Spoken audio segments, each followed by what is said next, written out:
Hi everyone, in this video we're going to learn how to determine the melting point as well as the boiling point of substances. Let's say you're given a substance that you have to find out the melting point or boiling point for. And this is the experiment that you can carry out. Several things you require. You require a stand, a tripod stand. You require a Bunsen burner. You require a beaker. You require a boiling tube. You require a thermometer. Right, these are the apparatus you require to carry out this experiment. Let's say I want to figure out the melting point of a particular solid. This particular solid over here. Right, how are you going to find out the boiling point? First thing you can do is to put the solid inside the boiling tube. Next, prepare this setup.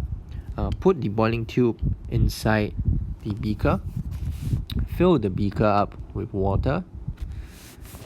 And then you switch on your Bunsen burner and let it heat up. We call this setup where you put a boiling tube or test tube inside a beaker with water. We call this setup a water bath. We call it a water bath because in a sense, this boiling tube over here is being bathed by water. Several reasons why we want to carry out such a setup. One of the reasons is because let's say I don't want the solid inside the boiling tube to come in contact with the water. By putting in a boiling tube and then putting in the water, this is one way I can heat up the substance by itself. But the more important reason why I want to have a water bath is because by doing so, I can heat up the solid inside the boiling tube very evenly. If, for example, I put the solid, okay, let's say I have the Bunsen burner over here with the flame. Let's say I put the solid directly on top over here.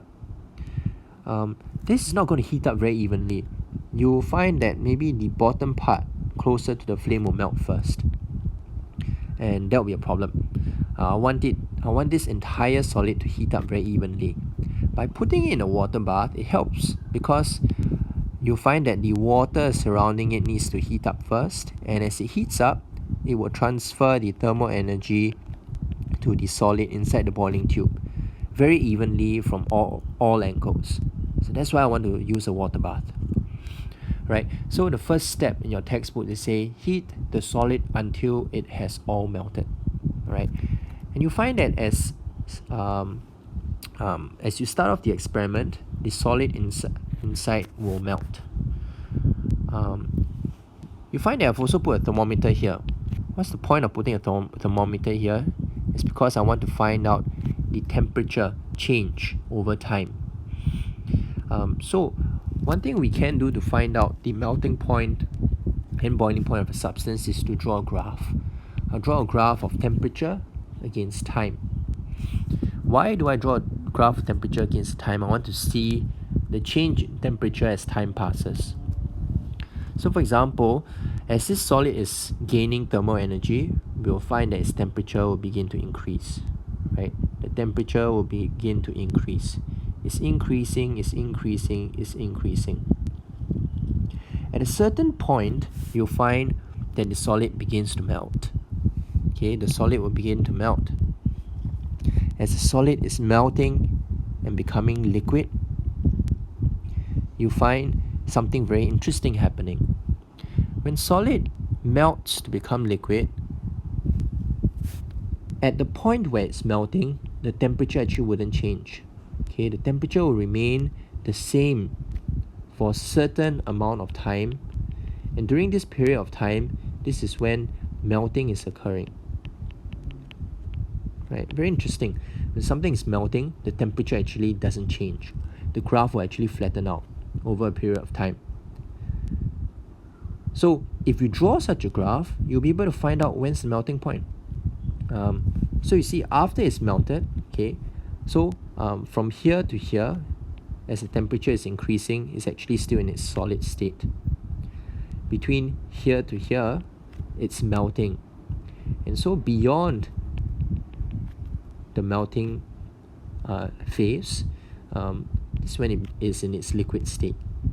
In its liquid state, the temperature can continue to increase further. And so this is why we want to plot a graph. When we plot a graph of temperature against time, you'll be able to see clearly that there will be a certain amount of time where the temperature just remains the same. During this phase, you also find in the boiling tube, that's when the solid is melting. Then you can find out what the temperature is. Let's say the solid melts at a temperature of 50 degrees Celsius. Okay, you found the melting point. What if I want to find the boiling point of the substance, right? Well, if I want to find the boiling point, just let the experiment run a little bit longer. The temperature will increase. It will increase as is in its liquid state. Eventually, you'll reach a point where the substance will begin to boil. Okay, I'm representing the boiling with these squiggly lines. The substance is boiling now, turning into gaseous state. And as this is happening, again, during this phase where it's changing from its liquid to gaseous state, the temperature actually doesn't change. Temperature will remain this flat constant. If you plot a graph, then you will be able to see and note what this temperature is. Maybe it boils at a temperature of 101 degrees Celsius. Now I know the boiling point. After it's fully boiled away, let's say all of this has fully boiled away into gas, then you find that the graph temperature will continue increasing again. And this is when it's in its gaseous state. The gas is increasing its temperature. So within its solid state, liquid state, and gaseous state, temperature can increase or decrease. But at the time where it's changing from one state to another, the temperature actually remains the same. Right? So this is the experiment you would want to conduct. However, this is assuming that the substance that I've given you, this solid orange substance, is actually pure. What if I gave you a substance that is not pure, that is a mixture? Now this is very interesting now. What kind of graph will you expect to see?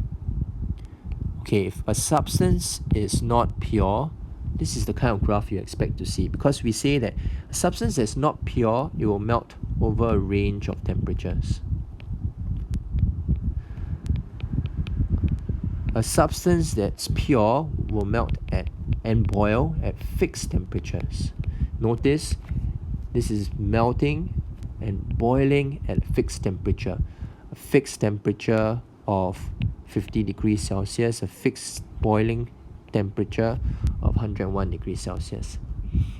What would a graph look like if something is a mixture? You find that the temperature also increases. However, it melts over a range of temperatures. Right? It melts over a range of temperatures. So can you see? Now you don't see a straight line.